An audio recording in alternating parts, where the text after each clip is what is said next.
Plus, it's buy one, get one free on select items. Dad's gonna like the way he looks. Tonight, history made in Singapore. The first time ever a sitting U.S. president meeting face-to-face with the leader of North Korea. Tonight, inside the summit, the president shaking hands with the North Korean dictator Kim Jong-un, the American and North Korean flags right behind them. The moment you can hear Kim Jong-un say it was like a scene from a science fiction movie. Once fierce enemies, now signing an agreement. The president now heaping praise on the North Korean leader. Kim Jong-un tonight promising complete denuclearization, and what President Trump offered in return, how it will affect U.S. troops in the region, the concession that caught some, including South Korea, by surprise. Also tonight, the ABC News exclusive, the first interview with President Trump immediately after the summit. George Stephanopoulos asking the president, do you trust Kim Jong-un? How the president answers. Back in the U.S. tonight, Hurricane Bud closing in. Now a Category 3 storm with winds up to 115 miles per hour. The track as it now moves toward the U.S. The pool tragedy for U.S. Olympic skier Bode Miller. His 19-month-old daughter drowning. What the skier and father is saying tonight. And the family of 6 trapped on a sinking boat off the American coastline. You will hear their desperate 911 call for help. This is a special edition of World News Tonight with David Muir, reporting tonight from Singapore. And good evening tonight from Singapore. It was a remarkable moment to witness here, the historic summit seen all over the world. After decades as enemies and a growing threat of nuclear war, the two leaders who had called each other names and warned of dire consequences, instead shaking hands with the world watching. President Trump and Kim Jong-un walking toward one another, then that handshake, both looking serious before smiling just moments later. The first time ever a sitting U.S. president would meet with the leader of North Korea.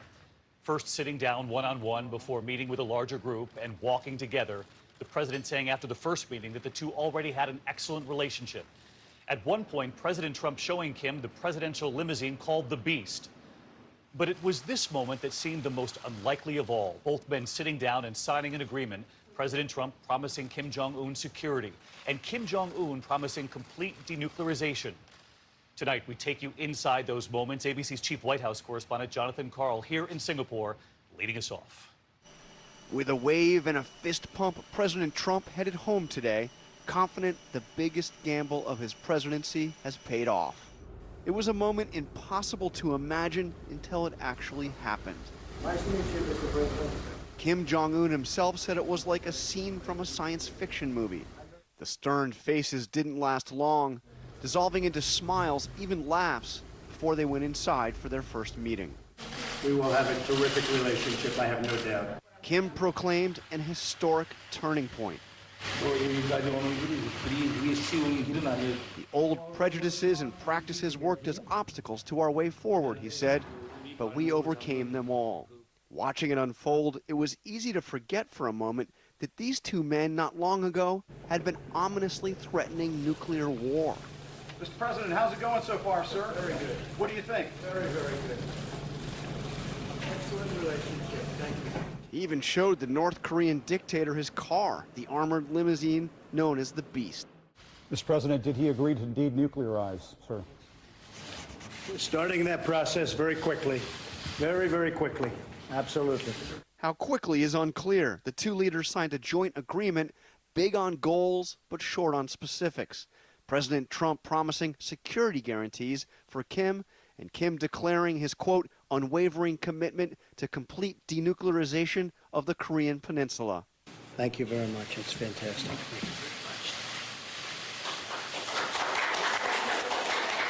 But no mention of timing or how the promise of getting rid of North Korea's nuclear weapons will be done or how it will be verified. The president said the two would be meeting again many times. Great personality and very smart. Good combination. The president later told reporters he played Kim this slickly produced video depicting a stark choice for the North Korean dictator. Prosperity and glory. A new world can begin today. Or nuclear annihilation. Later, the president spoke of the opportunities for the North. They have great beaches. You see that whenever they're exploding their cannons into the ocean, right? I said, boy, look at that. Wouldn't that make a great condo behind? He also offered Kim a controversial concession. The United States will cease all military exercises with South Korea. I think it's inappropriate to be having war games. But what about human rights? Earlier this year, President Trump called North Korea the most brutally repressive regime on earth. Do you still believe that is the case, having sat down with Kim Jong-un, and does he need to change that? John, I believe it's a rough situation over there. There's no question about it, and we did discuss it today pretty strongly. It's rough. It's rough in a lot of places, by the way, not just there. But Jon Karl questioning the president right there in a news conference that lasted more than an hour with reporters from all over the world. It was really something to witness here. John, history made here in Singapore, but the White House acknowledges tonight there's still many details to work out, including how the U.S. would verify total denuclearization and how soon economic sanctions might be lifted. On the sanctions question, David, the president said that they would be lifted when nukes are no longer a factor, and he said that would be hopefully soon. But look, virtually all of the details are still to be worked out here, starting with getting North Korea to give a full accounting of exactly how many nuclear weapons of their entire nuclear program. The president said that he has a very special bond with Kim Jong-un. That bond is about to be tested as they start to work out those details. David? Jonathan Karl leading us off here in Singapore. John, thank you. When we watched today, as the president said of Kim Jong-un, he wants to do this as much or more than the president himself.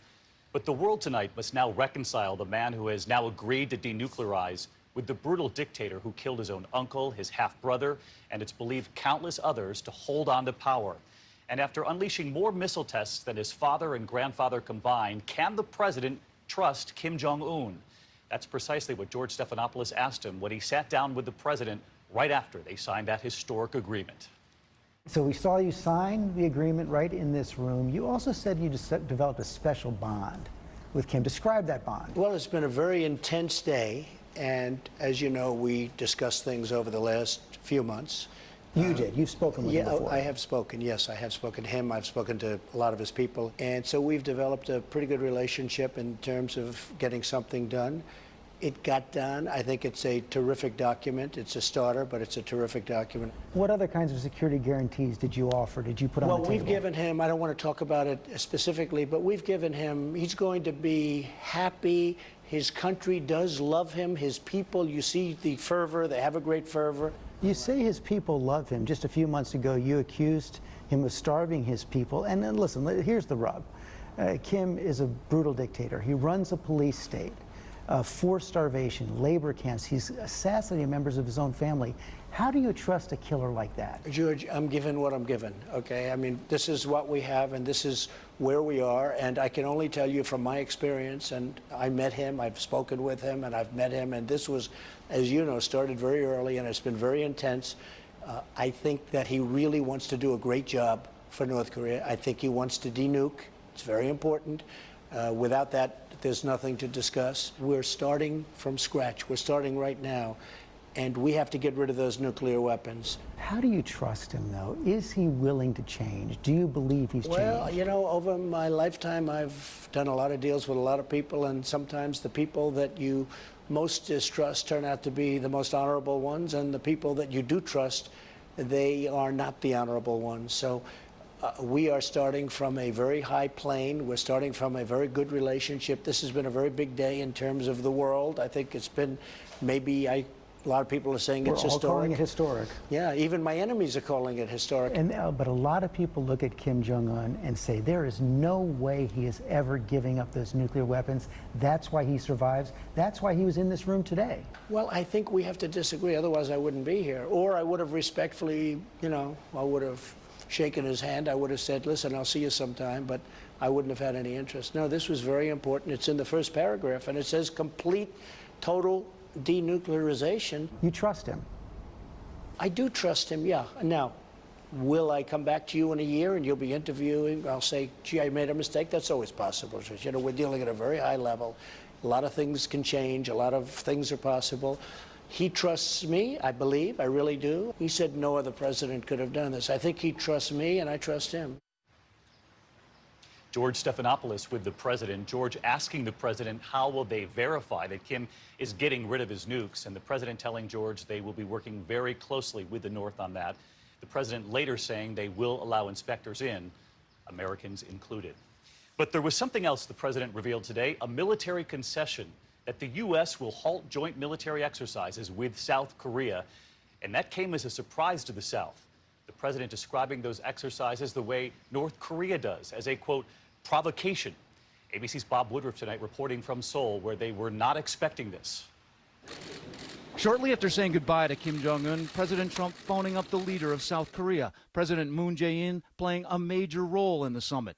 For his people tonight, so much at stake. Moon saying the talks set a solid foundation for peace. But South Korea was surprised by President Trump's announcement the U.S. will be ceasing their joint military drills. We will be stopping the war games, which will save us a tremendous amount of money. Plus, I think it's very provocative. In August, more than 17,000 American troops are set to practice warding off a North Korean attack. The South Korean Defense Ministry seemed caught off guard by today's announcement, saying there was a need to discern the exact meaning and intent of President Trump's comments. The president's taking a bit of a risk by halting the U.S.-South Korean military exercises. But these exercises can be turned on very quickly if the North does not continue to show progress. As for the military drills, a spokesman for Defense Secretary James Mattis says that he was consulted ahead of time, but so far U.S. commanders in South Korea have received no orders to cancel them. David? Bob Woodruff with us from Seoul again tonight. Bob, our thanks to you. And from President Trump's praise for the North Korean dictator, calling him very talented, a very good negotiator, there was also a new attack today on a key U.S. ally, the Canadian Prime Minister. After Justin Trudeau criticized stiff new U.S. tariffs, President Trump now warning that his remarks will cost the Canadian people, quote, a lot of money.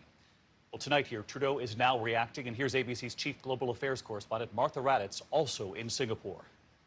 Just hours after heaping praise on North Korea's dictator, President Trump escalated his war of words with Canada's Prime Minister Justin Trudeau, declaring Canadians would pay a price. He had a news conference that he had because he assumed I was in an airplane and I wasn't watching. He learned that's going to cost a lot of money for the people of Canada.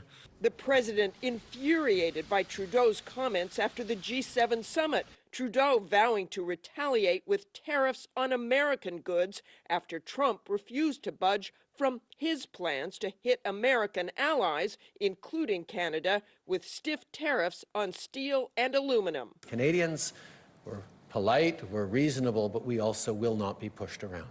I see the television, and he's giving a news conference about how he will not be pushed around by the United States. And I say, push him around. We just shook hands. In a tweet, the president called Trudeau very dishonest and weak. His advisors took it even further. There's a special place in hell for any foreign leader that engages in bad faith diplomacy with President Donald J. Trump. But today, Trudeau insisted the president's tariffs will only end up hurting Americans. This is not in the interests of two countries that have the closest and best trading relationship and alliance in the history of the world. We're going to continue to stand for that. And Martha Raddatz back with us here in Singapore. You've been with us every step of the way. President Trump is not backing away from this fight, but one of his advisors, it seemed, is now apologizing for the harsh words against Trudeau. Peter Navarro, who you heard say there's a special place in hell, today said I used language that was inappropriate and basically lost the power of that message. And David, he apologized to Justin Trudeau. Martha Raddatz with us tonight. And what a 24 hours we witnessed together here. Indeed. Thank you, Martha. We move on here tonight. Back at home, the severe weather this evening, the outer bands of Hurricane Bud causing flooding in Guadalajara, Mexico. The major Category 3 storm with 115-mile-per-hour winds now closing in on the tourist mecca of Cabo San Lucas. And powerful storms in the heartland tonight, moving east tonight in Iowa. Damaging winds blew at least 6 semi-trucks off I-29. Chief Meteorologist Ginger Zee is at the weather wall back in New York tracking all of this for us. Ginger? David, we start with Hurricane Bud ripping through the Pacific Ocean, encountering a lot of cold water, though, as it goes north toward Cabo. It's going to die out a bit, and then monsoon moisture is what it brings to the hot southwest, so it'll cut temperatures.